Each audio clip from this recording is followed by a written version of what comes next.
Well, welcome folks to Chapter 11. That's right, we're skipping ahead to Chapter 11. We're going to be learning about the sun.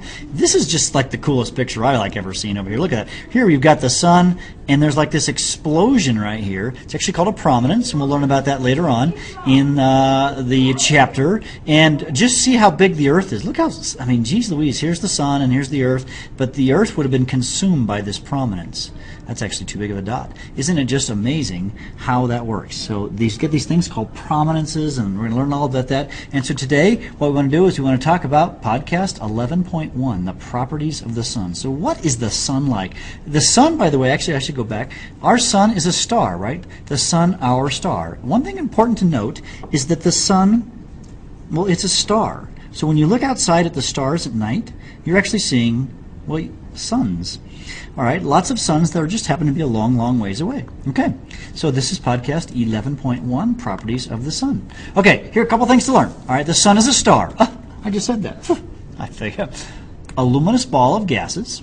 So it's just a gas. You say, wait, it's on fire. How's that a gas? Well, it is.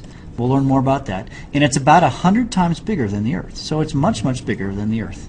I mean, remember we see the approximate size of the Earth. There it is down again. So very, very small. And so we see these sort of explosions on the sun. We'll learn about that. To give you another perspective of the size, the sun has a diameter of 1.4 million kilometers, and the Earth is 13,000 kilometers. So if we look, if we blew the sun up and thought of it as a basketball, there would be the Earth. Yeah, like a little dot, 2.2 millimeters in size. So just get an idea just how small the Earth is compared to the sun. Again, it's not made of rubber or whatever, it's made of a gas, primarily hydrogen and helium gas, as we'll learn about later. Okay, you know, it's seemingly when you look at the sun, you see just this ball of gas up in the sky. You might think of it as inactive when you just look at it with your eye, which you should never do, by the way, because of course it'll burn your retina.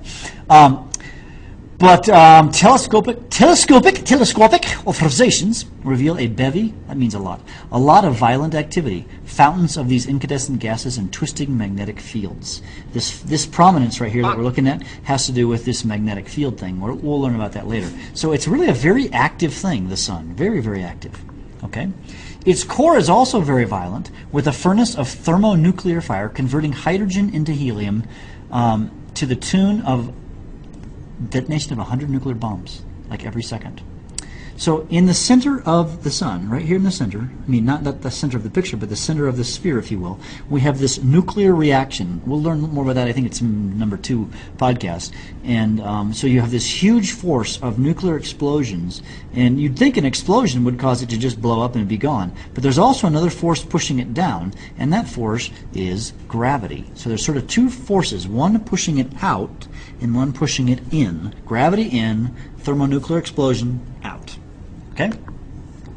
It's got a radius 100 times and 300,000 times that of the Earth. Or the mass is 300,000 times, the radius is 100 times. So that's amazing, okay?